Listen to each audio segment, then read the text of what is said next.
Bom, agora gravando. Como se diz, agora é para valer. Gente, a gente está entrando no último passo dessa jornada ligada à formação de vocês, né? E ao mesmo tempo, aqueles que já estão formados, é um agregado de discussões sobre a clínica psicanalítica. A gente não consegue falar de clínica psicanalítica como se fosse uma clínica comum a qualquer tipo de psicoterapia. Tem essa discussão toda atual, né, sobre o psicanalista e o psicólogo, a legitimação da psicoterapia apenas para psicólogos. Essa discussão não nos cabe, uma vez que nós temos nossa própria teoria, nossa própria discussão. A psicanálise é interessante vincular-se à psicologia enquanto existe harmonia entre essas duas discussões. Mas no momento que existe um confronto, o psicanalista pode sair desse terreno de discussão. Ele não precisa estar ali. Por quê? Porque a psicanálise é autônoma. A lei pode mudar. Bom, se a lei mudar, ela não tem capacidade de mudar a teoria, a discussão teórica. Então, nós caminhamos diante de uma teoria que, por si só, é autônoma, ela se posiciona desse jeito.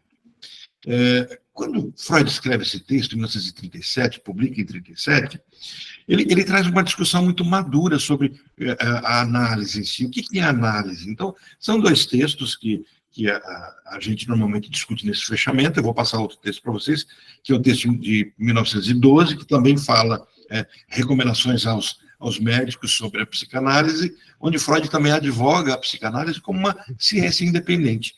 Mas ele traz aqui uma discussão que é relevante para a gente chama de estudos de caso. E o que é essa questão dos estudos de caso?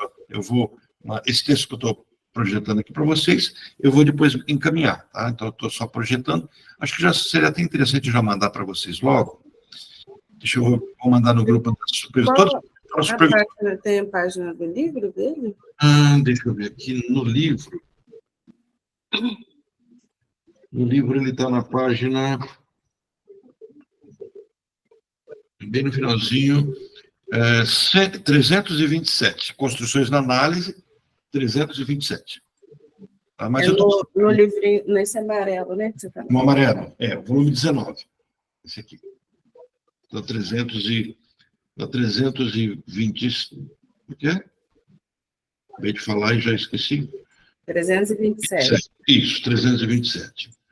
Porque como eu caminho pelo PDF, está aqui, construções na análise. Tem alguém tentando entrar, deixa eu só posicionar a página aqui. Ele já começa dizendo assim, um estudioso de grandes méritos, né? Essa partezinha aqui. Já vou encaminhar aqui para vocês. Deixa eu só voltar aqui para... O Adriano está entrando.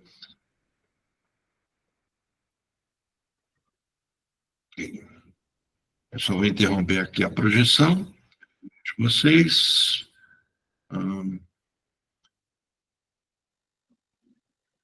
Desse material, deixa eu encaminhar só ele para vocês aqui. Já estou encaminhando para a supervisão.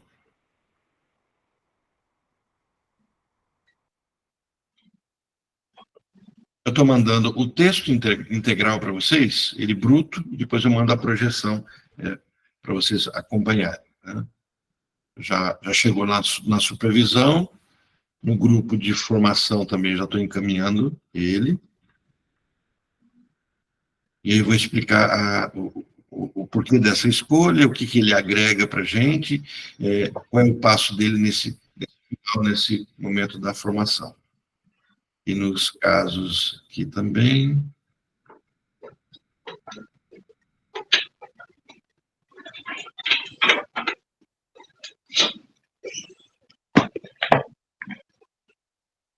Deixa eu ver. Bom dia, Glaíse. Bom dia, Kelly. Bom dia, Adriano. Nilzani já cumprimentei. Bom dia. A Sueli, a Flávia, com a gente. Tem mais gente tentando entrar, acho que é o Carlos.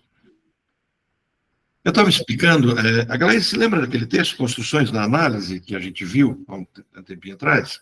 Então, a gente vai retomar um pouquinho a discussão dele, exatamente nesse processo de trazer para o pessoal que fez o fechamento agora, para prepararem eles para a discussão de estudos de caso. Esse texto aqui é um ensaio do Freud, em que ele vai trazer essa discussão sobre qual é o papel da construção do processo psicanalítico. Então, assim, compreender psicanálise sem passar pela percepção de que ela se constrói, ela se constrói na clínica. Esse é o grande questão, porque nós temos uma tendência acadêmica, natural. Todos nós viemos de uma herança acadêmica e caminhamos ainda nessa academia. Então, nesse processo, é natural que a gente entenda que o nosso conhecimento é natural, tá? Não deve ser dessa forma, mas é natural que a gente entenda que o nosso conhecimento se constrói por meio de leituras, né? Então, bom dia, Carlos. Então, assim, por meio de... aí eu tenho que ler um texto, eu quero ler um texto de Freud e construo meu conhecimento desse jeito. Mas Freud nos propõe nesse texto a compreender que o nosso conhecimento, ele se dá pela prática, ele se dá pela clínica. Não é muito incomum, é muito comum, vocês, se não pensaram assim em algum momento da história de vocês já ouviram isso dizer assim, eu não estou pronto, eu não estou preparado, eu preciso conhecer muito, né?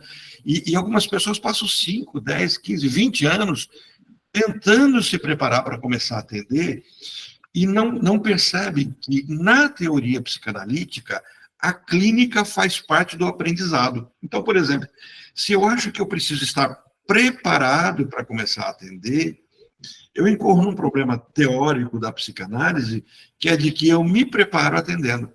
Entendem o ponto, o nó que a gente acaba trazendo? Se eu acho que eu preciso estar completamente preparado para começar a atender alguém, eu ignoro que eu só vou me preparar para conhecer, para atender alguém, atendendo. E é por isso que a gente tem esse caminho de eu atendo e eu estou sob supervisão, porque é uma construção de conhecimento que se dá pela prática. Então, nesse sentido, a psicanálise se aproxima mais da prática do que da teoria. E nesse sentido que a psicanálise se encaixa num local não muito cômodo de teoria psicanalítica. Então, muitas pessoas falam assim, existe uma teoria psicanalítica. Na verdade, não há uma teoria, estritamente falando, psicanalítica. Nós temos um grupo de discussão, de aprendizado, de construção de conhecimento. Por isso que eu achei muito relevante a gente refalar sobre esse texto. Quando a gente discutiu com a turma anterior sobre a construção de estudos de caso, a gente pegou um material, que eu também vou disponibilizar para vocês, o pessoal mais antigo já tem esse material, e vou disponibilizar um material que eu criei agora no pessoal da turma do bacharelado, onde fala um pouquinho da clínica psicanalítica. Ele vai ser gerado como um e-book, vai estar lá na Amazon, mas vai estar lá para vocês, livre para vocês. Eu devo colocar um preço simbólico, tipo assim, R$5, alguma coisa, só para vocês, R$2. Vou ver qual é o mínimo que eles cobram para vocês acessarem como material de e-book. É um e-book um pouquinho denso, teórico, interessante, mas é um material que não é para ser vendido, é só para ser, de fato, usado. Tá? Mas isso eu vou posicionando vocês sobre isso. Então, assim, só para a gente quebrar a expectativa e dar esse start, hoje é mais um encontro de início, esse start preparando vocês para a construção de estudos de caso, a gente vai começar nesse texto falando sobre aquilo que a gente chama de uma crítica à técnica psicanalítica. Então, no texto em si, Freud vai falar disso. Pessoas que criticam o método de aprendizado da psicanálise, de construção da teoria. Percebe o quanto texto de 1937 é extremamente relevante para o dia de hoje, para o momento de hoje? Querem comentar alguma coisa antes de eu já entrar no próprio texto? Eu mandei o texto nos grupos para vocês, o texto bruto, depois eu mando para vocês o texto trabalhado como um e-bookzinho, para que vocês já tenham acesso a esse material. Adriano, pode falar. Sim? Eu estou só no grupo de casos, eu não estou mais nos outros. Não, mas eu mandei. No de casos? Mandei. O grupo de formação. Tá. Não. Mandei no de formação. Eu mandei no grupo de formação, eu mandei no grupo de casos do percurso. Estava como rascunho, desculpe. Aê! E não mandei. E agora eu já mandei. Já está. É o texto bruto, tá? Até deixa eu mandar aqui na formação o texto mais bonitinho, que está burilado, mexido um pouquinho nele. Deixa eu ver aqui, que dá para mandar para vocês também. Ele é um pouquinho mais simpático. É o mesmo teor, tudo, só está mais simpático. Daí é uma IA que mexeu nele e deixou ele mais bonitinho do que a gente consegue. Mandar para vocês tudo também. Depois vai estar na plataforma também. Eu perdi a referência, não tem problema, não. Vai estar na plataforma, vocês acessam, a Juliana vai deixar disponível para vocês bonitinho ali. Ok? Receberam tudo, Adriano? Tá ok? Ok. Ó, mandei para todos os 3 grupos: formação, supervisão e os estudos de caso. Querem comentar mais alguma coisa? Fazer alguma observação? Gabriel está entrando também. Então, vamos lá. Dentro desse... bom dia, Gabriel. Gabriel, mandei o material no grupo. Acho que você está no grupo da supervisão. Aí eu mandei o texto bruto do Freud e estou mandando também o que a gente está usando agora, que está um pouquinho mais trabalhado, mas na estética só dele. Então, é um texto de Freud em que ele faz exatamente essa busca, e ele faz algumas observações sobre... ele começa dizendo sobre a crítica à técnica psicanalítica. Quer dizer, quando a gente lida com o que se critica de psicanálise, e aqueles que estão começando na leitura da psicanálise se assustam um pouco. Eu estava numa palestra que teve aqui em Londrina, no lançamento do livro do Coutinho Jorge, até isso foi o ESP que tinha promovido esse encontro, e eu achei muito interessante, porque alguém um rapaz da filosofia que estava no auditório, falou da crítica que a psicanálise sofre a cada dia, e assim, como se fosse uma novidade. Era um rapaz jovem, estava iniciando os estudos dele em psicanálise, pelo viés da filosofia, e ele traz exatamente isso. Olha, a psicanálise é bombardeada o tempo todo por desconstruções, reconstruções, por pessoas que fazem observações. Alguns dizem que a psicanálise está em desuso, está em decadência. O que você me diz disso? A pergunta foi feita por Coutinho Jorge. E eu achei a resposta dele brilhante. Ele disse assim: a psicanálise sempre esteve em xeque. A psicanálise sempre foi questionada. A psicanálise sempre foi desautorizada por algumas pessoas. E ele diz assim: e teve um dia em que só uma pessoa confiava na psicanálise, no método psicanalítico, que era o fundador da psicanálise, que era o Freud. E aí ele disse assim: enquanto existir uma pessoa que ainda entende a razoabilidade da psicanálise, a psicanálise não está em risco. E ele falou assim: e eu acredito que a psicanálise é um método legítimo. Então eu entendo que ela não está em risco.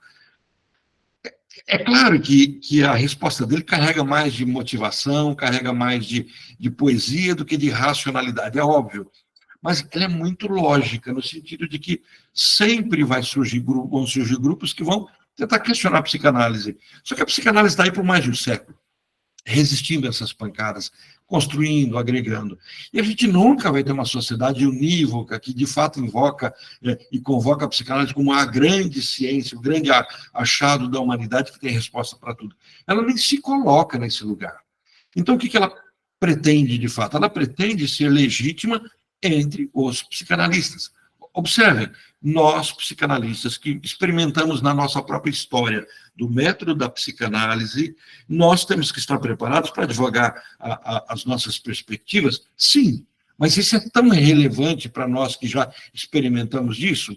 Não, é isso que ele vai colocar. Ele começa falando, por exemplo, que a crítica ela é injusta. Freud, 1937. Então, ele diz assim: um estudioso de grandes méritos, que sempre tive em alta conta por haver tratado com justiça a psicanálise, numa época em que a maioria dos outros ignorava tal obrigação, manifestou certa vez, porém, uma opinião ao mesmo tempo ofensiva e injusta sobre a técnica psicanalítica. Ele começa, então, a dizer disso. Existem críticas que são feitas, mas que não condiz com a psicanálise. Lembra do livro Que Bobagem, né? Colocando a psicanálise no mesmo pacote da constelação, no mesmo pacote das terapias holísticas, e colocando num pacote que não cabe mesmo ali. Você se lembra daquele psicólogo que chega ao ponto de dizer que a psicanálise deveria estar no lugar em que a introdução à filosofia, que a introdução à sociologia está em todas as ciências, no campo da introdução de apresentação de conceitos. Só que a psicanálise, ela está além disso, ela não se coloca nem nesse lugar de crítica. E no texto, o Freud diz assim, disse que, a observação que ele diz que é injusta, disse que quando oferecemos a um paciente nossa interpretação, agimos com ele segundo esse famigerado princípio. Cara, eu ganho, coroa, você perde. Cara, eu ganho, coroa, você perde. Não tem alternativa. Por quê? Porque como vale a minha interpretação, não importa muito se você concorda ou não comigo. Essa seria a crítica. Ou seja, Quando o paciente concorda, está tudo certo. E quando o paciente discorda, porém, trata-se apenas de um sinal de resistência e que também nos dá razão. Entenderam a cilada que apontam para a psicanálise? 1937, está diferente do que se diz hoje da psicanálise? Não está diferente. Então, assim, a gente não está lidando com algo novo, com uma crítica nova. Só que como as pessoas, muitas vezes, não fazem esse cuidado, né? Nós temos tanta literatura, tanto material construído com as discussões, que a gente acha que esses assuntos são novos. Então, é muito comum, principalmente quem está no começo da formação, dizer assim, estão atacando a psicanálise. Eu falo, estão, de novo? Nunca pararam. Vão sempre atacar. Então, esse ataque, ele é recidivo, ele é persistente, e ele só faz uma coisa, né? Ele só faz tornar a psicanálise cada vez mais atual. Olha o que é curioso. Quanto mais se ataca a psicanálise, sabe a briga das redes sociais? Que quando você tem um hater, ali é que dá certo. Quanto mais você fala mal de alguém, mais essa pessoa está no trend top, está na discussão. E aí, eu lembrei agora da história do Pablo Marçal, ele contrata um grupo de pessoas e fala, eu pago para vocês pelos cortes que vocês dão, e o corte, desde que seja verdadeiro, não tem nenhum problema falar mal de mim. Ele fala, mas esse cara é louco, ele está pagando para pessoas falarem mal dele. Há uma estratégia nisso. Quer dizer, se você fala mal, ou falando bem, pelo menos está ali, na crista, naquele ponto. Alguns fazem isso com a psicanálise, e alguns fazem um jogo da psicanálise. Fazem isso com a psicanálise pelo seguinte, se eu falo mal da psicanálise, e um grupo de psicanalistas se coloca contra, automaticamente, eu também passo a ser tão importante quanto esse grupo. É por isso que vocês vão perceber que muitos psicanalistas maduros, quando começou essa discussão atual, a psicanálise, as psicoterapias, é só para psicologia, eles sequer se manifestaram. Por quê? Para que dar crédito a alguém que sequer conhece da história da psicanálise? Existe o risco de, numa dessa, num vazio desse, alguns ignorantes fazerem perseverar a sua teoria? Existe o risco. Mas sempre houve esse risco. Querem comentar algum ponto até aqui, nessa construção, nessa discussão? A Gleice está no Brasil? Eu tô em casa. Em casa. Eu estava assistindo ontem aquele filme, comecei a assistir a última sessão do Freud. Você assistiu, né? O pessoal assistiu? Alguém mais assistiu? Gabriel, Carlos, Célia, porque o restante que estava aqui quando eu fiz essa pergunta, né? Eu comecei a assistir, estou na metade. Ela é interessante, é uma ficção, mas ela é bem interessante. Aí, por que eu perguntei para a Glaísa? Porque a Glaísa tirou umas fotos você tirou umas fotos no Museu de Freud, né? Depois você reposta para o grupo. E eu estava vendo um vídeo da casa do Freud na Alemanha. Nas suas andanças, Célia, você foi lá? Ainda não. Farei isso em breve. Lá parece que você só vê parede. A casa é bonita, né? Os móveis não estão lá. E eu acho, se eu fosse, falo na minha ignorância, tá? Mas assim, se eu fosse eles, eu mandava fazer réplicas, cópias. Porque você vê parede com fotos de como era, né? E até uma coisa que eu achei bem interessante, Freud colocava na janela, um local assim, de frente para o divã, um espelho. E é interessante que eu estudei a técnica do espelho quando eu fui fazer psicodrama, de você utilizar de fato o espelho, alguns terapeutas, e Freud utilizava dessa técnica, de ter ali o espelho diante do seu paciente, para que ele pudesse se ver.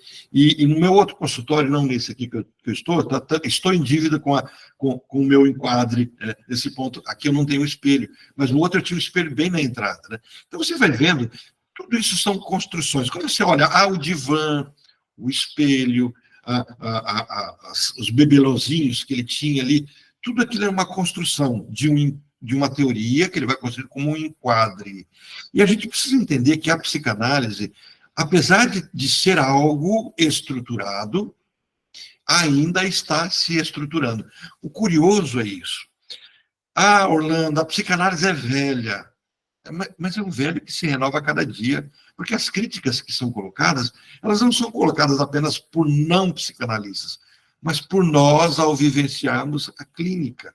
Quando você atende um neurótico, obsessivo, um histérico, um border, você se obriga a atualizar suas discussões, a conversar com seus colegas e a reavaliar seu conhecimento. Daí a relevância, a importância da gente trabalhar com aquilo que a gente chama de estudos de caso. Estudos de caso não é exatamente aquilo que a academia nos propõe, estudo de caso em psicanálise, né? Que a academia nos propõe fazer, né? Eu me lembro dessa discussão quando era a turma do Adriano, e aí na turma do Adriano, o Adriano é alguém que trabalha com alunos da universidade, com o pessoal da enfermagem, da medicina, etc., quer dizer, que tem matérias e que tem que apresentar estudos de caso. E aí o Adriano até colocou na época, mas é um estudo de caso acadêmico? Não, não tem nada a ver. Quer dizer, tem a ver no sentido do nome, que é uma busca parecida, mas os estudos de caso da psicanálise dizem respeito à minha clínica. Eles são muito práticos, eles são, de certa forma, até simplórios. Eles carregam de uma discussão onde eu preciso escrever, e aí vem a grande questão, eu preciso escrever sobre o meu caso. Eu sempre brinco com vocês sobre a proposta lacaniana de um tripé de 4 pernas, né? Vocês já ouviram falar dessa expressão? Então, quando a gente fala da formação do analista, nós precisamos de um tripé. O que é o tripé? Eu preciso do conhecimento em psicanálise, eu preciso da minha própria análise, eu preciso ser alguém que está em análise ou tenha passado pelo método. Eu falo, sempre foi assim? Não, Freud inicialmente começa o conhecimento da psicanálise sem ter feito análise. E depois ele começa a fazer a análise dele. Não foi uma autoanálise? Eu acho que isso é um engodo. Vamos perceber uma coisa. A perspectiva da análise é a perspectiva de um par analítico. Eu preciso do outro. Eu preciso da triangulação. Percebe? Se eu construo análise, se o método psicanalítico funciona por meio da transferência, e da contra-transferência e da resistência, isso pertence à técnica da psicanálise. Não existe psicanálise sem isso. Como é que eu posso dizer que alguém faz autoanálise? Eu converso comigo sobre o outro, diante de um espelho, mas se eu conversar diante de um espelho sobre o outro, eu triangulei do mesmo jeito, porque o outro com quem eu converso não serei eu, mas será uma projeção de alguém. Percebe? É uma questão de semântica de palavra, de fala. Eu fiz a minha própria análise. Alguns tentam se escorar nessa expressão, quando é utilizado sobre Freud, sobre os primeiros psicanalistas, nessa percepção de que a análise pode ser feita sozinho. Eu posso até intentar isso, mas eu teria que construir um alter ego, um outro que não sou eu. Eu teria que buscar um estranho. Além disso me exigir uma maturidade muito grande, isso me coloca no local de ter que não ser eu. Freud fazia um caminho parecido com esse, conversando com outros. Ele fala com Fliess, ele fala com Einstein, no texto até tem... Lembra, Glaise, aquele momento em que Freud está com a Ana, né? E eu achei até interessante que a pronúncia que é trazida do alemão ali, e eu peço para que a Célia nos assessore nisso, ela não fala N, né? N, o Ana em inglês. Ele fala Ena, né?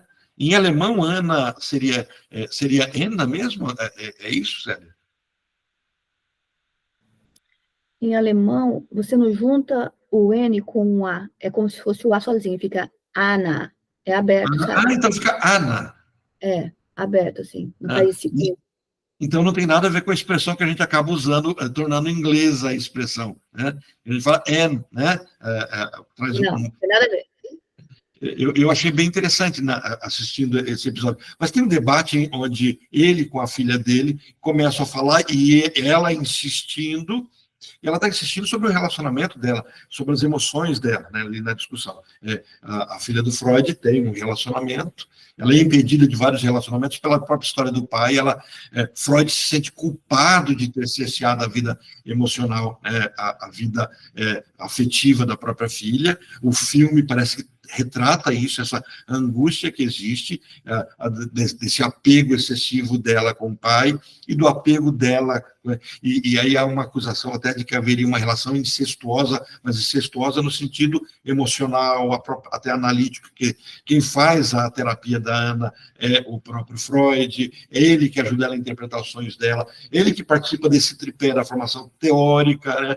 E ele que vai fazendo todo um caminho, e ao mesmo tempo ele percebe o quanto ele aleijou, amputou, limitou ela, ele sente essa culpa, ela é o apoio emocional dele, o final da vida dele, tudo isso parece que o filme retrata. Mas tem uma discussão interessante em que Freud, ela traz a questão assim, eu posso trazer a Dorothy, e ele adia toda essa situação, e aí ele evoca um bate-papo dele com Einstein. Lembra desse ponto, Gleice?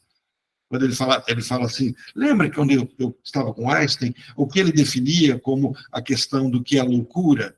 Fazer 2 vezes, mais de uma vez a mesma coisa, pretendendo resultados diferentes. E aí ela diz assim, então você está dizendo que eu ficar insistindo sobre esse tema é loucura. Ele falou assim, chega à elaboração que você quiser. Isso só para referir, quer dizer, Freud era alguém que trocava as suas angústias com outra pessoa. A triangulação está acontecendo. Ele chega para a Frisa e fala, olha, eu tive um sonho, e ele conta o sonho. Ele está indo para os Estados Unidos para levar a discussão sobre a psicanálise, ele faz o grupo, ele, o Ferenczi, o Jung, para contarem sonhos, para que eles interpretem os sonhos. Isso é análise. Então, dizer que Freud fez análise é, no mínimo, ignorar a história de Freud e da psicanálise. Mas é romântico, é bonito, enaltecedor, achar que a Freud fez a própria análise. Eu acho que é uma impossibilidade muito grande, exceto se eu vivenciar um papel esquizofrênico, onde eu converso comigo, não me reconhecendo naquele outro lugar. No processo da análise, eu tenho que ser apresentado ao meu estranho, ao outro que eu não reconheço. Mas se eu me construir nesse lugar de ter um outro, eu praticamente estou fazendo uma de Fernando Pessoa, tendo os meus alter egos, onde eu posso discutir com eles e posso construir essas personalidades. Então a gente vai ver essa fala na discussão da história da psicanálise, mas eu acho que é uma falácia, um engodo, ou uma poesia muito bonita para se trazer da psicanálise. A psicanálise que constrói-se no seu tripé, esse é o ponto que eu estava trazendo inicialmente, no seu tripé como a minha análise que precisa acontecer numa triangulação. Eu preciso com o outro falar sobre um outro. Eu preciso conversar com o tu sobre o ele. Se eu não fizer essa triangulação, eu não estou entrando no método analítico da minha própria análise. Mas agora eu preciso, na minha supervisão, falar com o outro, e o outro agora são meus pares, aqueles que estão comigo, e refletem e defletem, refletir e defletir todo aquele momento, sobre um outro também, que agora passa a ser o meu analisando, é a minha supervisão. Então, eu estudo sobre a psicanálise, discuto sobre a psicanálise, faço a minha autoanálise, faço o ato falho, faço a minha análise e, ao mesmo tempo, eu falo sobre os meus atendimentos clínicos. Joia, fechamos o tripé, mas o tripé não é de 4 pernas. Eu preciso escrever sobre isso. Usando a brincadeira lacaniana, nós somos um escrito. Eu preciso escrever sobre o caso. Por que eu preciso escrever sobre o caso? Porque se eu não escrever sobre o caso, e eu quero intensificar isso, porque algumas pessoas, muitas vezes, tratam a apresentação do escrito como uma oratória ao contrário, uma não condições de se expressar, uma timidez. Não, eu preciso ler o meu estudo de caso para o meu grupo, e por isso os estudos de caso precisam ser apresentados escritos e não apresentados, porque o escrito está ali constatando aquele momento com que eu escrevi. Eu não divago sobre ele. Pegando a perspectiva lacaniana, se o inconsciente é construído, se o inconsciente é construído por meio da linguagem, a cada momento que eu falo, eu agrego alguma coisa. Freud vai, por exemplo, nos propor pedirmos que um paciente conte o sonho dele de novo. É mais ou menos assim, olha, aquele sonho que você me contou semana passada, me conta ele de novo. O paciente pode imaginar que o seu analista se esqueceu do sonho. E a intenção não é essa. Eu posso me lembrar de todo sonho, mas eu peço para que ele me conte de novo, porque o que ele mudar no ato de contar revelará algo do que foi reprimido, ou porque está sendo esquecido e agora foi reprimido, então é muito relevante, ou porque naquele momento estava reprimido e agora escapa e também é relevante. O analista, na sua atenção flutuante, o que ele faz? Ele observa esses detalhes. Então, se eu não escrevo o estudo de caso, eu o apresento de forma verbalizada, eu improviso, isso pode demonstrar uma boa oratória, domínio da cena, mas não é o que se busca ali. Naquele momento, ele não quer uma elaboração. A elaboração foi feita na construção. Agora, eu preciso levar aquilo para um grupo para discuti-lo. Então, o caso é apresentado por escrito. Eu intensifico isso por conta disso. A gente tem essa cultura de que, se eu já domino esse tema, se eu já estudei tanto sobre ele, eu posso apresentar. Agora, na geração PowerPoint com IA, né, eu mandei para vocês um material construído pela IA, olha como fica mais simpático, né? Você pega o texto de Freud, joga na IA, IA divide, organiza, pega os raciocínios, agrega, coloca tema, olha como ficou muito prático. É gostoso ver isso. Só que a busca não é essa. A busca é que eu, humano, dê conta de, no meu local de analisando, Orlando, mas não é no local de analista? Não. Todo processo de supervisão é local de analisando. Eu estou com vocês agora no local não de mestre, mas no local de analisando. Por quê? Porque eu estou com vocês analisando uma situação. A minha subjetividade entra nesse local. E por que isso é gostoso? Porque eu não estou no local de uma autoridade. Uma autoridade é inquestionável.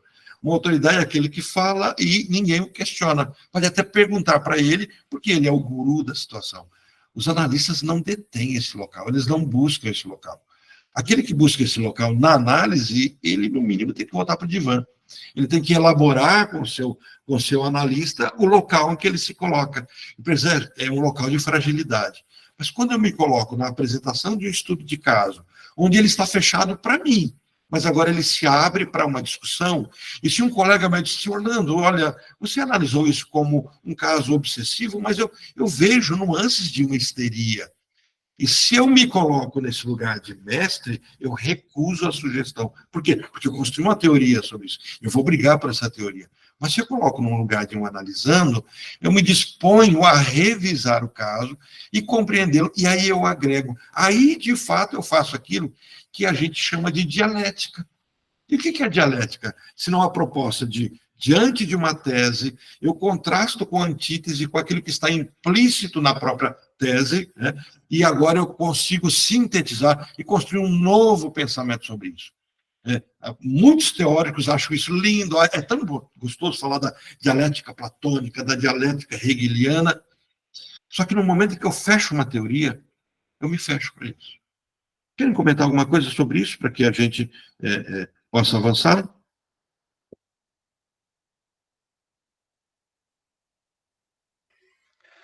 Bom dia, Orlando, bom dia, Bom dia, pessoal. Carlos.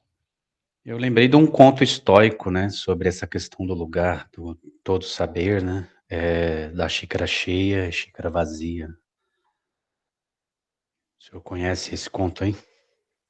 Pode contar para a gente. Eu conheço a história, sim, mas assim, você quer agregar mais da... Conto é rápido, né, um grande sábio aí, assim, entendido da mídia, palestrante, sabedor do conhecimento, quis conhecer um grande sábio aí, um monge, né? Mais de 120 anos ele tinha, vivia nas montanhas, né? Até que o monge resolveu recebê-lo, né? Porque esse grande homem da mídia queria conhecê-lo, né? E no processo que ele foi acomodado lá nas montanhas, foi recebido e o monge colocou a xícara, né, em cima da mesa, e ele foi falando do que estava em torno ali do monge, né, aquela madeira de tal qualidade, né, esse lugar, e foi falando do grande conhecimento dos livros, e a xícara ele foi servindo, e a xícara foi enchendo e derramando, né? Aí até que esse sábio, o grande sábio da mídia aí, requisitado, gritou com ele, né? Falando, mas, pô, você não tá vendo o que tá acontecendo? Você tá derramando tudo aí. Aí o sábio falou, você é esse, né? É uma xícara cheia, não cabe mais nada. É bem isso. Exatamente. Gostei, muito bom. Porque se você vai para a apresentação do estudo de caso como uma xícara cheia, o que você vai agregar? Nada.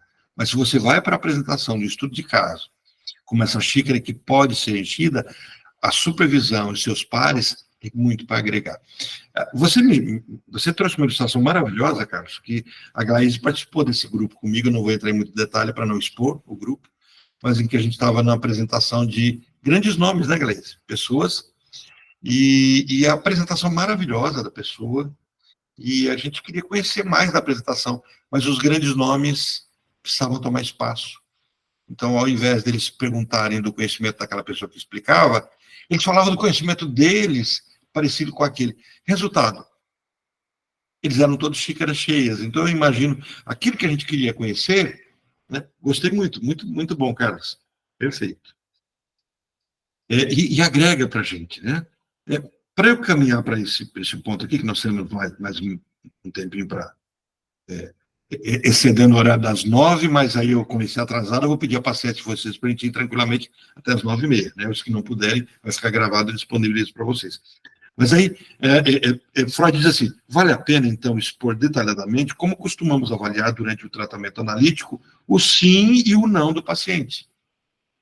Sua expressão de acordo com a deposição. E, naturalmente, essa justificação, nenhum analista praticante aprenderá algo que já não saiba. Ele começa a dizer assim, que o processo da análise e o processo da recordação faz parte do caminho da análise. Mas o analisando não está na análise para que o seu analista simplesmente concorde com ele de forma rogeriana, fazendo eco, sendo simpático. O local do analista não é ser simpático, mas o local do analítico é colocar a contrariedade. Quando alguém faz essa crítica que Freud menciona aqui, ele ignora toda a discussão que Freud nos traz, de que se eu propuser algo que não é real, aquele sujeito terá toda a tendência de recusar o tempo todo. E, de qualquer forma, eu nunca errarei em concordar ou discordar, uma vez que o que está em questão ali é a subjetividade do analisando, e não, de fato, a verdade. A grande questão é que, diante de um comportamento científico, nossa busca é óbvia pela verdade, é por aquilo que é plausível, por aquilo que é racional. Mas, diante de uma análise, o que menos me interessa é a verdade. Olha, é tão perigosa essa expressão, né? Observa, se você faz uma análise, e na análise você não busca a verdade, você busca a mentira? Não. Nem a verdade, nem a mentira. Então, o que se busca numa análise? A análise. Busca a elaboração. Eu não busco uma recordação de um fato que tenha existido, mas eu busco uma recordação daquilo que é relevante. Porque em toda a teoria psicanalítica, o que eu tenho? Eu tenho um recordar de quê? Memórias encobridoras, daquilo que, de fato, eu recupero e é verdade para a minha história. Mas isso é verdade na história dessa pessoa? Quem pode saber? Percebem o ponto no qual nós nos encontramos diante de uma análise? E por que isso nos retira do lugar de conselheiro? Nos retira. O analista não pode estar no lugar do conselheiro, do detentor da verdade, do que vai... Não é esse o caminho. Não é que ele não valorize isso, mas isso ele consegue com outros profissionais. Se eu quero, de fato, a verdade, eu não procuro análise. Mas se eu quero a minha verdade, o quanto, né? Eu estava diante agora há pouco de um paciente, e por isso eu atrasei, porque tive que atender mais cedo hoje, e esse paciente dizia assim, olha, eu sei que eu estou tomando uma decisão que pode ser errada. E eu disse para ele, então não tome. Se ela pode ser errada, não tome. Não, mas e se ela for certa? Então tome. O que eu respondi para ele? Nada.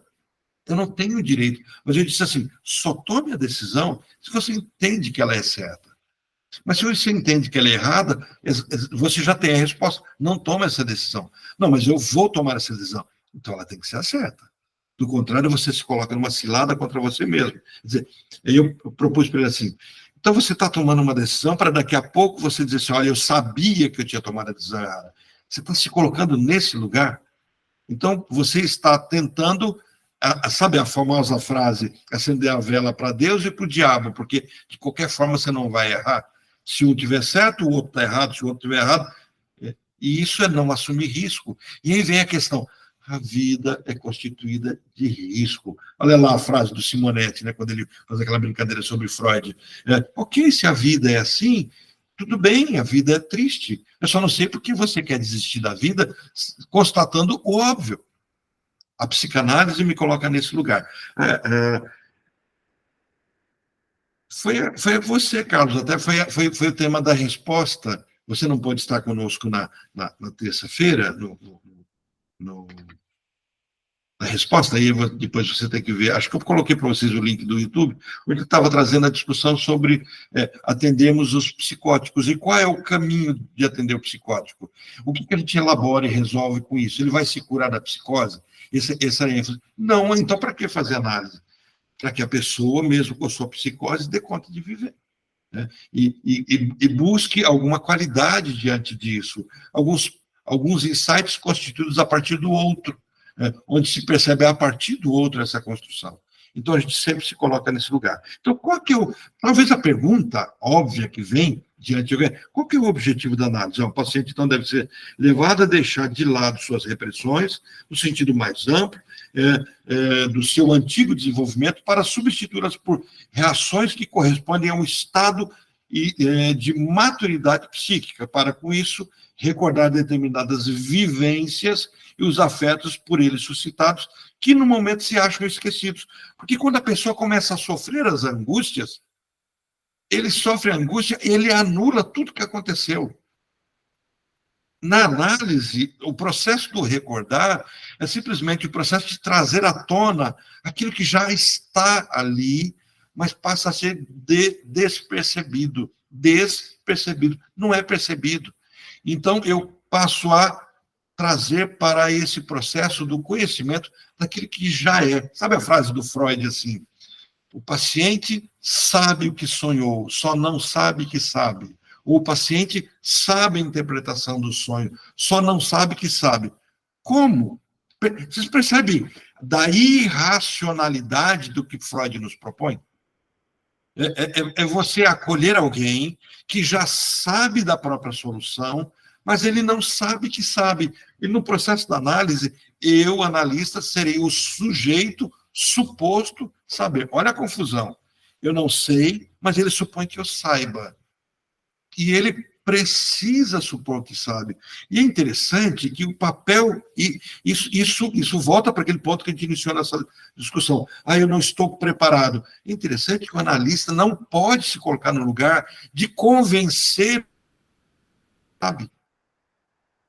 Eu tenho que deixar claro para o meu paciente, para o analisando, de que eu não sou aquele que resolverá as coisas para ele. Por quê?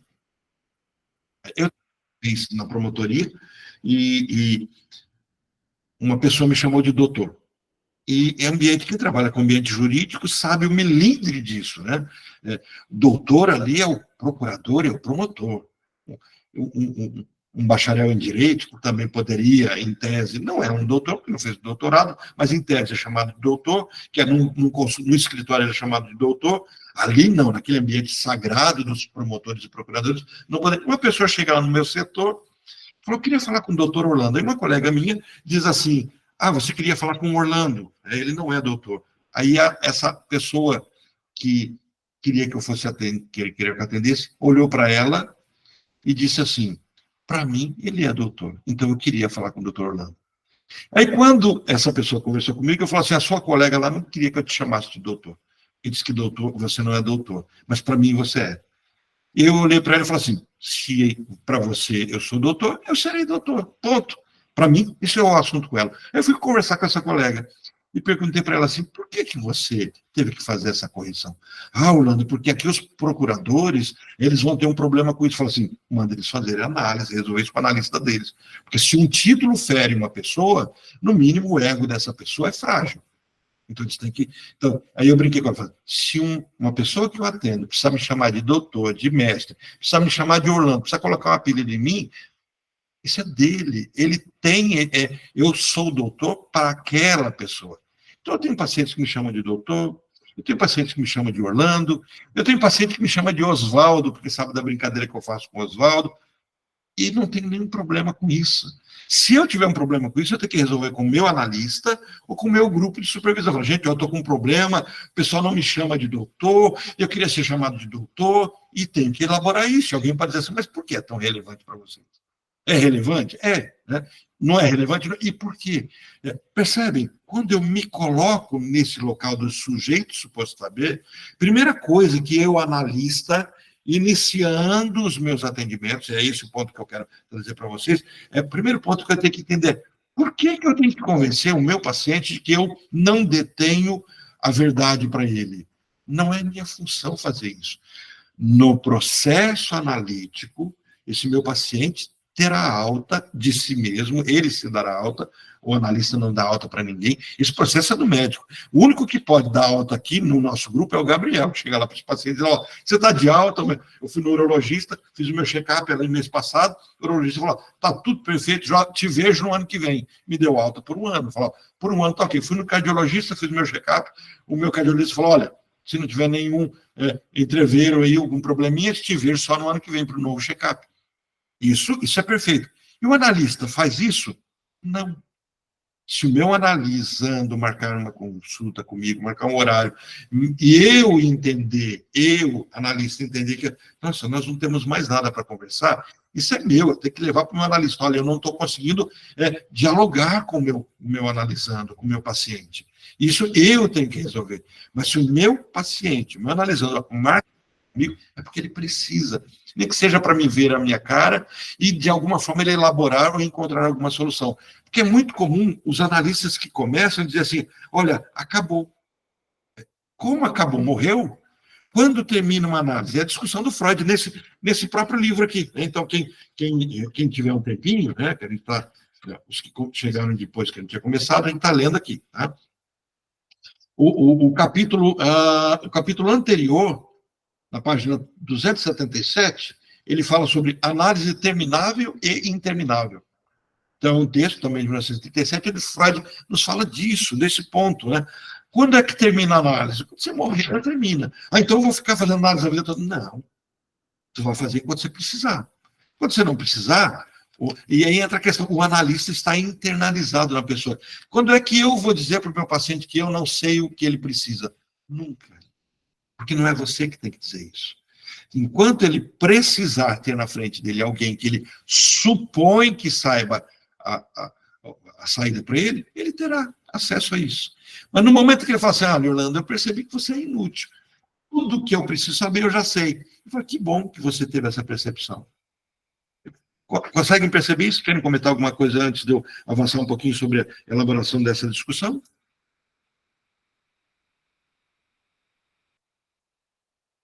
Flávia, pode falar. E sobre isso, a decisão do paciente, ele mesmo revoga, né, Orlando? Porque atendendo uma moça, ela disse que não precisava mais, estava bem, foi embora. Isso. Aí, passado, acho que quase 2 meses, ela mandou mensagem e retornou, tá? Achei que eu não precisava, Exato. mas preciso sim continuar. Ele mesmo, não é você quem diz, é ele que diz e depois pode voltar atrás, né? Você pode levá-lo a pensar sobre isso. Por exemplo, quando alguém me traz isso e eu percebo que ele ainda precisa, eu normalmente falo assim, então vamos fazer o seguinte, vamos deixar essa semana pensando sobre isso, marcamos mais uma última sessão, como se fosse a nossa despedida, e essa semana você pensa sobre isso, e na próxima a gente vai elaborar algo sobre isso. Esse é um ponto. Você me lembrou, Flávia, uma cena, eu dei um curso para uma pessoa, o curso era de terapia floral, eu estava com um grupo, e uma das minhas alunas era uma pessoa que não tinha feito análise, nunca tinha feito análise na vida, estava procurando um curso de terapia floral, isso foi lá em Brasília, e aí no curso você aprendia a teoria sobre a terapia floral, e depois você tinha uma consulta, no finalzinho você tinha uma consulta floral. E aí tudo aquilo que eles tinham aprendido para tentar compreender os 7 grupos de emoções florais, tal, eu fazia isso na prática com a pessoa. Então a pessoa chegou e falou assim, vou fazer essa consulta, mas a frase, eu estou bem, eu não preciso, estou ok, né? E eu falei, tá bom, não tem problema. Então fizemos ali um inventáriozinho, questionamentos, tal, montei para ela o floral, olha, esses seriam os seus florais indicados para esse momento, tal. Aí ela terminou assim e falou assim, pois precisamos marcar uma nova sessão. Eu falei, como assim? Eu falei, mas agora é para discutir tudo que você me trouxe a pensar. E ela disse assim, eu não sabia que eu estava tão ruim. Eu não sabia que eu tinha medo. Eu não sabia que eu estava tão indecisa sobre a minha vida. Todas as pessoas têm imperfeição, têm dificuldade. A gente está diante do neurótico. Essa foi, inclusive, a discussão nossa na terça-feira, né? Que é sobre a neurose comum. A gente estava dando uma introdução do tema do Freud sobre isso. Todos nós somos neuróticos. E neuróticos sempre têm lugares para se discutir. A grande questão é que a gente não tem cultura, ambiente, para pensar sobre a gente mesmo. A gente sempre terceiriza. Não, a vida... Olha a psicologia positiva, né? Olha para frente, né? Eu tenho... O Gabriel vai ficar bravo comigo nisso, né? Mas, assim, meu urologista, eu estava conversando com ele, ele é uma pessoa muito simpática, e conversando com ele foi aquele que eu comentei uma vez que eu fui na consulta com 51 anos de idade, eu falei assim, como é que é chegar na metade da vida? Eu olhei para ele e falei assim, mas quem te disse que eu vou viver até só 100? Eu vou viver até os 120, então tem mais 10 anos para chegar. Aí ele brincou, ele falou, que bom, porque eu também tenho 51, e eu pensei que eu estava na metade da vida. Eu falei, não, só se for você. Eu não, eu ainda tenho mais 10 anos para chegar na metade da vida. Mas ele me contou uma experiência interessante uma vez, ele disse assim, olha, Orlando, ele é urologista, um parente dele é ortopedista, e ele teve uma lesão num tendão jogando futebol, ele explicando que ele não jogava mais futebol, por que ele não jogava, e ele falou assim, eu tive uma lesão conversando com meu cunhado, que é ortopedista, ele falou, o que você acha? Ele fala assim, olha, estritamente falando, você precisaria até de uma cirurgia, mas faz o seguinte, segura mais um pouquinho e para de jogar futebol, logo cicatriza, porque talvez se a gente ficar mexendo muito nisso, passa a dar problema, porque todo mundo tem sempre um probleminha. Aí ele disse, olha, não manca mais, não tem problema no tendão. Se ele tivesse procurado um outro ortopedista, veria o problema, não estaria trazendo um problema, e tentaria consertar por meio de uma cirurgia. É até a brincadeira que eu escutei, eu acho que foi do Gabriel, que a gente está batendo um papo depois da aula, ou foi do Gabriel, ou foi com o outro médico, Gabriel. Aí só me posiciona se foi com você que eu tive essa conversa. Diz assim, que no começo as pessoas fazem cirurgia e querem operar todo mundo. Depois, passa um tempo, começa a selecionar quem vai operar. E no finalzinho da vida percebe o quanto não deve fazer a cirurgia das pessoas. Foi comigo. Eu comentei que quando entra na residência de cirurgia, o preceptor fala, né? Você vai aprender a operar em 3 meses, a indicar uma cirurgia em 3 anos e a contraindicar uma cirurgia em 30 anos. Isso, exato. Perfeito. E é bem isso, né? Quer dizer, se as pessoas não forem levadas para um lugar de elaboração, elas talvez passem pela ignorância de que a vida tem problema. A frase é do Tomás de Aquino, quando ele diz assim, a ignorância é atrevida. Então, quando as pessoas falam assim, eu não tenho problema, é porque elas são ignorantes. Então, muitas vezes é bom a ignorância. A grande questão é que, muitas vezes, eles fazem um processo de catarse, chegam na velhice e não dá mais tempo de cuidar da vida. Então, quem procura análise, é alguém que saiu da ignorância, que olhou para a vida e falou, nossa, a minha vida é feita de vazios. Eu queria discutir esses vazios. Eu me lembro, quando eu fiz a formação, eu fiz minha graduação em filosofia, a gente falava muito da inutilidade da filosofia.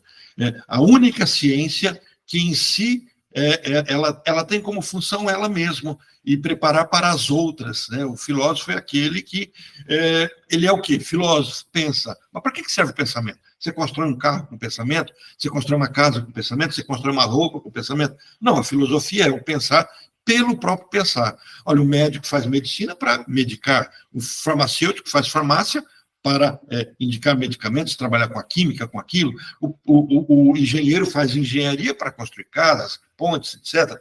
E o filósofo faz filosofia para quê? Para pensar. Mas pensar não é um ato natural do humano, né? Então, assim, aí nós falávamos muito no curso sobre essa questão, a inutilidade da filosofia. A filosofia só surge na história da humanidade no momento em que os eupátridas, né, os possuidores de terras, eles podem se permitir discutir. Discutir o quê? Nada. A política, a polis, os temas. Onde? Em que ambiente? No ambiente do comensalismo, do comer, do beber, né? Naqueles simpósios onde era regado a vinho. Detalhe, tá? Eles não ficavam bêbados com vinho, que o vinho era sangria, né? Então, não ficavam bêbados tão rápido. Então, eles misturavam o vinho com água, porque se discutia que o vinho puro podia enlouquecer. Então, quando ele falava aquelas pessoas que passavam o dia todo bebendo, era vinho com água, um vinho bem aguado, então dava tempo daquilo não embriagar tão rápido. E aí passavam ali discutindo, você pega ali o banquete, né? A discussão platônica sobre os opostos, sobre o conceito do amor, tudo aquilo ali, aquilo era discussão de pessoas que a vida estava ganha, tinha um grupo de escravos trabalhando para eles. E, de fato, a psicanálise se aproxima das pessoas que se permitem sentir a vida. Quer dizer, aquela pessoa que trabalha o dia todo, de sol a sol, chega em casa, desmaia na cama, porque no dia seguinte vai levantar de novo, talvez essa pessoa diga assim, eu não preciso da análise, porque quem entra em depressão é invenção de rico. Essa frase existe. E ela não é totalmente desprovida de verdade. Não que o pobre ou aquele que não tem condições não se deprima. Ele muitas vezes não tem tempo para olhar para essa dor. E a análise coloca essa pessoa nesse lugar de olhar para a dor. Eu tinha uma paciente, meu consultório aqui perto de um shopping, e ele era bem do lado quase de um shopping. Essa minha paciente estacionava o carro dentro do shopping, e no shopping Aurora, e é um shopping mais elitizado, que está dentro de um bairro de Grava-Palhano, que é um bairro elitizado aqui em Londrina, e ela estacionava o carro ali, pegava a escada rolante, subia, saindo do estacionamento, vinha para o meu consultório, e ela dizia que ela escondia ela tinha uma parente, que morava ali perto, e ela escondia da parente dela que ela estava indo para análise. Ela disse, não, eu vou ao shopping. Ah, não, ela estacionava o carro na casa, deixava o marido na casa dessa parente, e dizia, eu tenho que ir ao shopping, e ela ia para análise. E eu falava para ela assim, mas você pede de contar para sua parente que você faz análise? Ah, Orlando, vai pensar que eu sou louco. Mas louco não vai para análise. Quem vai para análise é alguém que tem tempo, dá conta, tem intelecto suficiente para refletir sobre a vida. Você está perdendo um momento maravilhoso de contar que você é uma pessoa madura e que tem posse. E ela falou, eu nunca tinha olhado por esse lado. Eu falei, pois é, então olhe por esse lado. Né? Você está fazendo um privilégio, você está ignorando esse privilégio. Né? O esquema da pirâmide da filosofia é bem isso, né, Gabriel? Quer dizer, a gente tem a pirâmide de Maslow, a sobrevivência, ela é o platô, é o que está na base. Só aquele que realmente conseguiu preencher as outras necessidades e que vai dar conta de trabalhar com esse cume. Agora, olha que legal, né? Nós estamos no percurso a clínica social, que é para permitir que pessoas que não tenham posse, condições, né, de pagar um analista no preço que custa uma análise, dar conta de estar nesse local. Então, essa é a busca. Voltando para o nosso texto, para a gente fechar nele aqui, e aí para a semana que vem a gente vai poder avançar, você já tem o texto agora, ele vai poder avançar um pouco mais nessa discussão. Quando a gente trabalha com esses sintomas e repressões, trabalhando com sintomas e repressões, nós não trabalhamos para retirá-los, mas para torná-los não necessário. Em que ambiente? Um ambiente onde aquilo que incomoda possa ser dito. É por isso que a psicanálise não trabalha com recordações. E isso a gente estava vendo no encontro da terça-feira, a gente vai melhorar essa discussão a partir da terça-feira que vem, que a gente já vai entrar no texto propriamente de Freud mesmo, de 1917, onde ele discute sobre isso. Nós não recordamos. Algumas pessoas acusam a psicanálise, a Glaise deve se lembrar do momento que a Glaise, a Célia estava também no grupo, acho que tinha mais gente ainda no grupo do pessoal do Rio Grande do Sul, onde surge alguns que falam assim, olha, a psicanálise tem que tomar cuidado, porque a gente não pode ficar recordando o que aconteceu, porque isso corre risco de traumatizar. Mas quem disse que a psicanálise hoje trabalha com recordar? Ela pode, ela não precisa. Nós trabalhamos com fale-me sobre tudo que te vier à mente, por mais insignificante que seja. Por isso que eu sempre brinco com a história. O processo da análise é o processo do simplesmente falar sobre qualquer coisa. É o papo de boteco.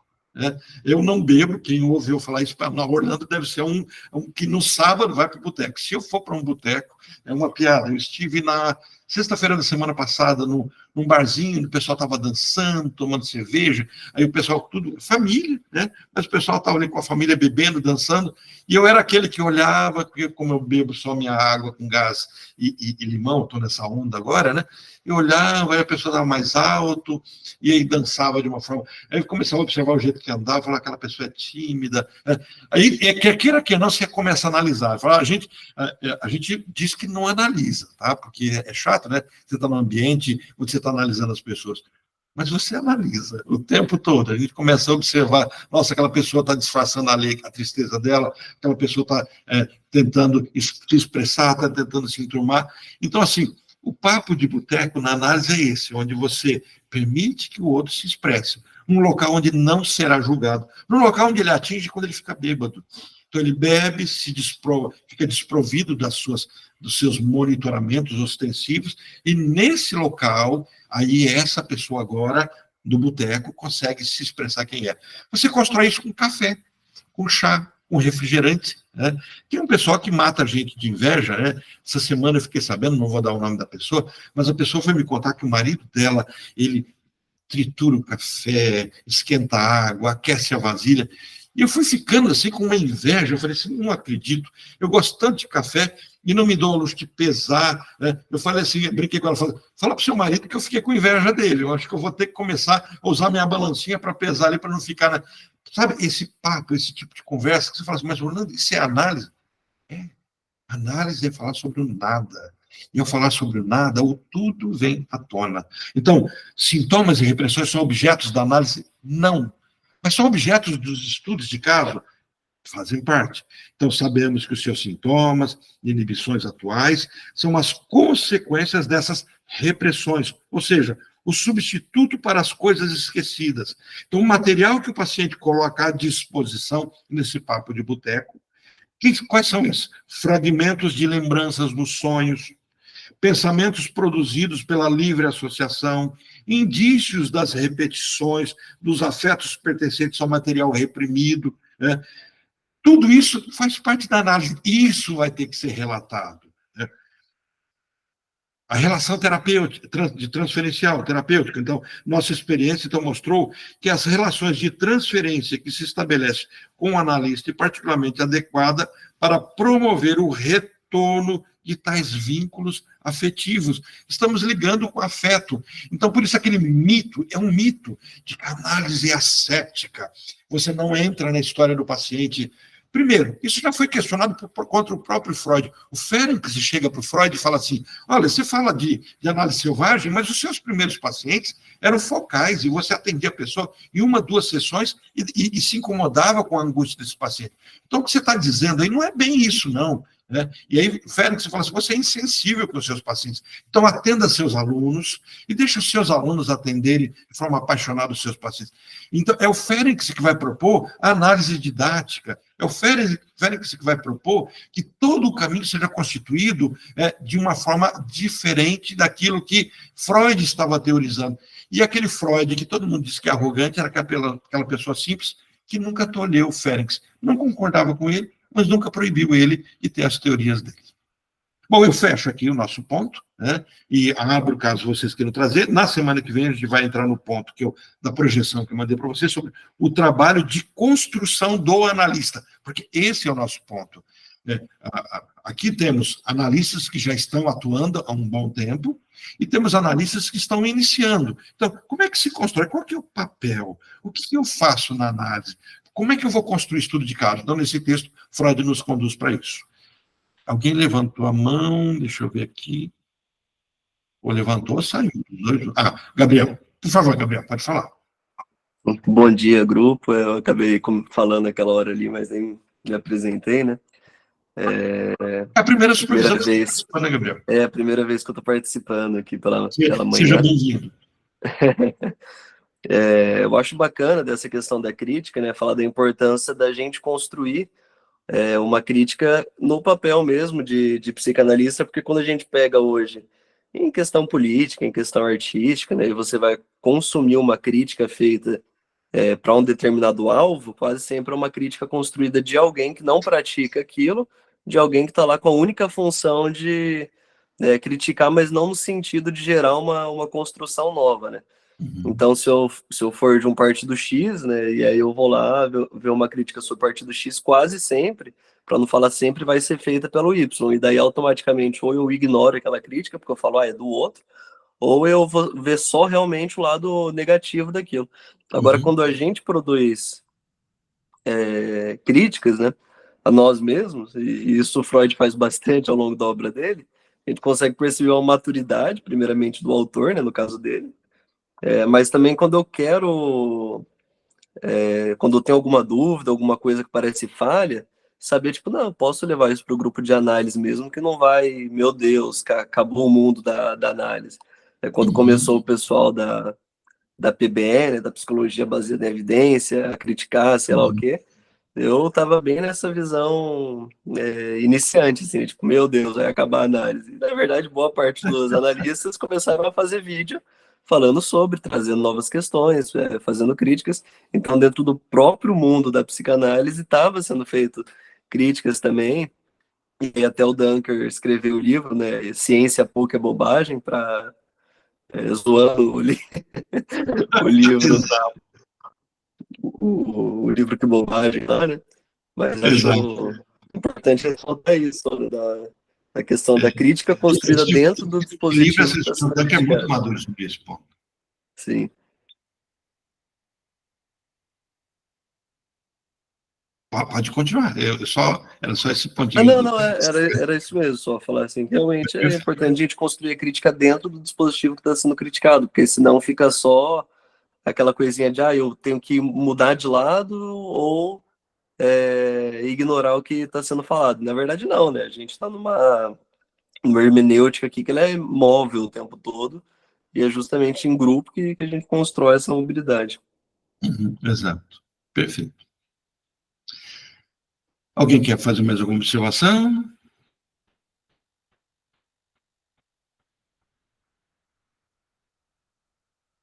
Gente, foi um prazer estar com vocês.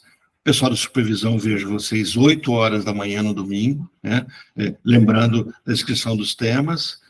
Acho que hoje eu já mandei o link para vocês, acho que mandei, senão a Juliana deve estar atualizando a plataforma, que a gente está mudando da Members para a Hotmart, e é por isso que ela, talvez vocês encontrem a Members um pouquinho desatualizada essa semana, porque agora um material melhor está vindo para vocês, e ela está correndo atrás de providenciar tudo isso, tá? Mas daí, não sei se ela já vai conseguir liberar esse final de semana, se na semana que vem, e aí já trabalhar com vocês, deixar disponível para vocês todo esse material.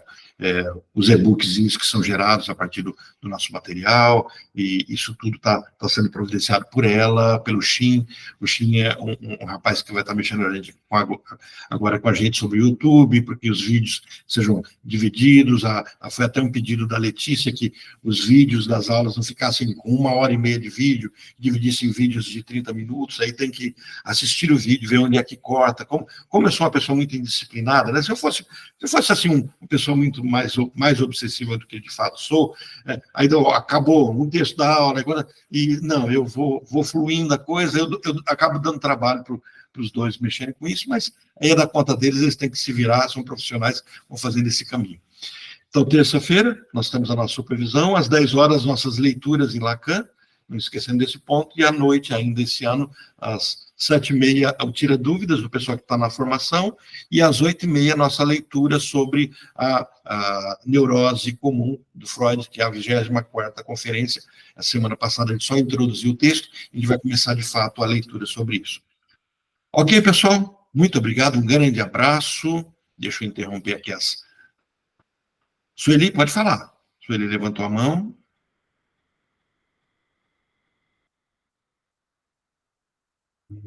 Sueli está sem som.